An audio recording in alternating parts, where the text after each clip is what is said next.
Mission Lovers, di tanggal 19 Oktober ini kita akan mendengarkan kisah mengenai Santo Laurentius. Penasaran kan? Mari siuk, mari kita simak.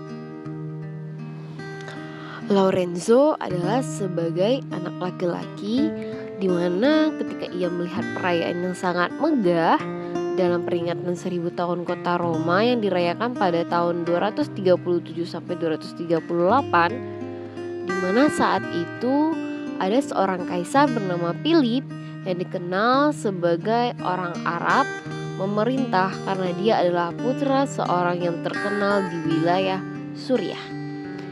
Tak lama setelah liburan, Kaisar Philip dikudeta dan dibunuh oleh Decius, seorang yang sangat sadis, menganiaya dan membunuh umat Katolik. Ia pun meninggal dalam perang pada tahun 251. Kekaisaran berada di dalam krisis, terancam oleh tekanan bangsa Jerman dan agresi.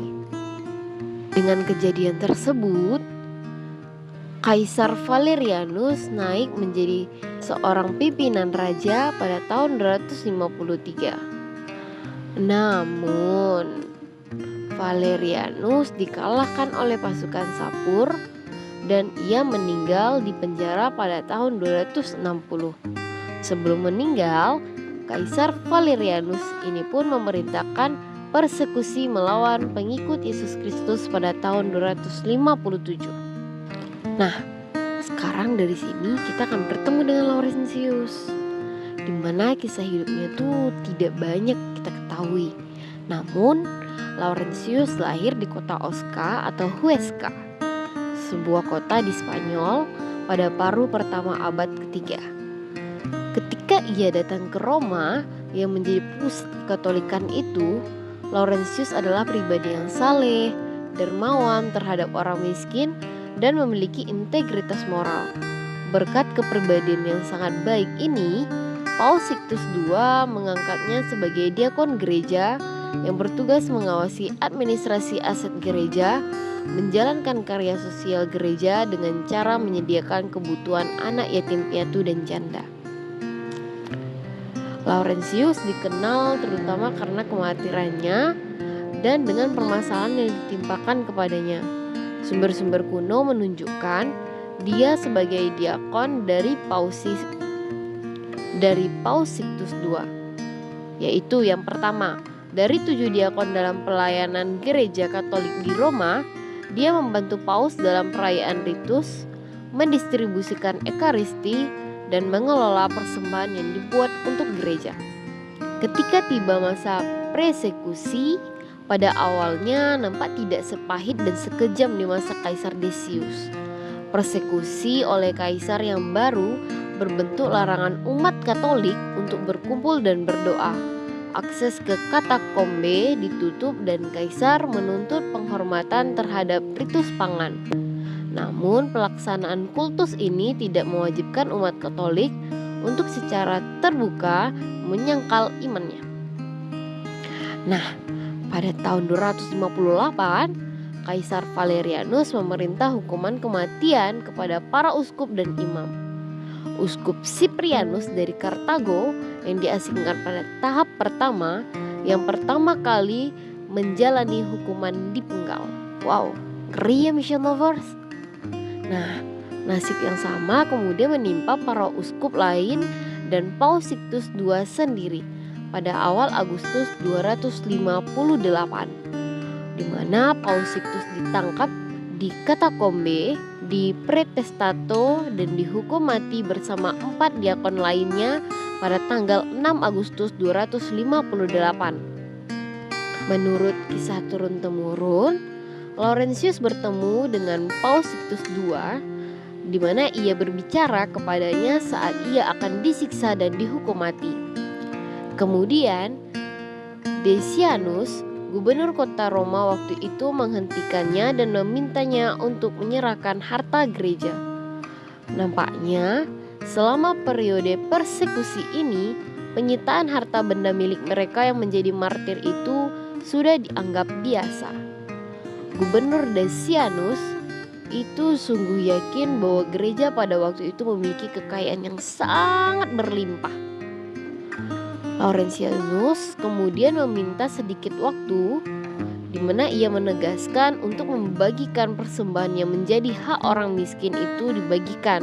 Setelah menyelesaikan tugas itu, Laurentius muncul di hadapan prefek dan menunjukkan kepadanya kerumunan orang sakit, lumpuh, dan terpinggirkan yang menyertainya dan mengatakan, "Ini adalah harta gereja." Kemudian Laurentius ditahan oleh perwira Hippolytus yang menguncinya di ruang bawah tanah istana, di mana tempat itu sangat gelap, lembab, dan sempit. Di sana ia tinggal bersama Lucilius, seorang buta yang ditangkap dan akan dihukum mati juga. Laurentius tidak jemu-jemu menghibur rekan sepenjaranya yang buta ini dan menyemangatinya. Bahkan mengajarkan dia tentang ajaran Kristus dan menggunakan air mata yang menyembur dari tanah untuk membaptisnya. Setelah pembaptisannya, Lucilius mendapatkan kembali penglihatannya, di mana perwira Hippolytus sering mengunjungi tahanannya dan sangat heran dengan mukjizat ini. Ia pun terkesan dengan ketenangan dan kelemah lembutan para tahanannya. Diterangi oleh kasih karunia Allah, Hippolytus akhirnya meminta agar dirinya dibaptis oleh Laurentius dan menjadi pengikut Yesus Kristus. Hippolytus tidak takut karena dari pengakuan ini ia ditangkap dan diikat ke seekor kuda, lalu diseret melalui batu dan semak berduri sampai kematiannya. Gubernur Decianus itu begitu marah dan kemudian Laurentius dihukum mati dengan cara dibakar hidup-hidup di atas panggangan di tempat yang tidak jauh dari penjara. Persisnya 4 hari setelah kemartiran Paus Sixtus, pada waktu itu Laurentius berusia 33 tahun dan kemudian dimakam di Verano di Katakombe Santa Siriaca. Nah, Mission Lovers, menurut Santo Leo Agung, di mana ia mengisahkan bahwa Santo Laurentius menunjukkan solidaritasnya dengan Paus Sixtus yang juga dalam kemartirannya. Ia menerima perintah untuk menyerahkan harta benda gereja dan menunjukkan kepada penjabat yang tiran itu semua harta gereja berupa orang-orang miskin yang menerima derma dari gereja. 3 hari kemudian ia dibakar demi imannya akan Yesus Kristus. Meskipun demikian, legenda itu begitu hidup dan menurut dokumen Analecta Bollandiana 51 tahun 1933, Laurentius dipenggal seperti Paus Sixtus II, Cyprianus dan banyak martir lainnya yang kemudian ditempatkan di sebuah makam di Via Tiburtina. Lalu di atasnya Kaisar Konstantinus akan membangun basilika yang kemudian diperbesar secara bertahap oleh Paus Pelagius II dan Paus Honorius III, dan direnovasi kemudian pada abad ke-20 setelah kerusakan yang disebabkan oleh pemboman Amerika di Roma pada 19 Juli 1943. Nah, Mission Lovers, sekarang bagaimana tradisi devosi kepada Santo Laurentius ini yang konon kabarnya dibakar hidup-hidup ini kemudian berkembang dengan subur? Nah, gini dia. Malam yang didedikasikan untuk mengenang kemartiran Santo Laurentius sekarang terkait erat dengan fenomena bintang jatuh, di mana banyak penafsiran muncul tentang makna bintang jatuh ini. Contohnya, bintang jatuh juga mengingatkan kita dengan bara api di mana Santo Laurentius dipanggang hingga kematiannya sebagai martir, yakni juga bahwa keinginan seseorang akan terkabul bila pada saat melihat bintang jatuh ia mengenang penderitaan Santo Laurentius. Bintang jatuh melambangkan air mata yang dicurahkan oleh para orang kudus, para martir selama penyiksaannya. Air mata mereka mengembara dan membanjiri surga selamanya, dan akan turun ke bumi hanya pada malam hari ini, malam menjelang kemartiran Santo Laurentius, Yohanes Pascoli, seorang penyair, mendedikasikan sebuah puisi yang demikian. Santo Laurentius, saya tahu karena begitu banyak bintang di udara yang tenang, terbakar dan jatuh, disebabkan karena begitu banyak yang menangis di surga, di langit yang cekung berkilau.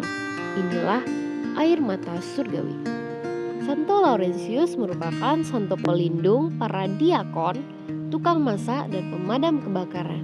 Nah, mission lovers, dari kisah mengenai Santo Laurentius, kita dapat meneladani pribadinya yang saleh dan mawan terhadap orang-orang miskin. Mission lovers, mari bersama-sama kita belajar untuk berbagi kepada orang-orang yang membutuhkan yang ada di sekitar kita. Sampai jumpa di kisah Santo Santa berikutnya.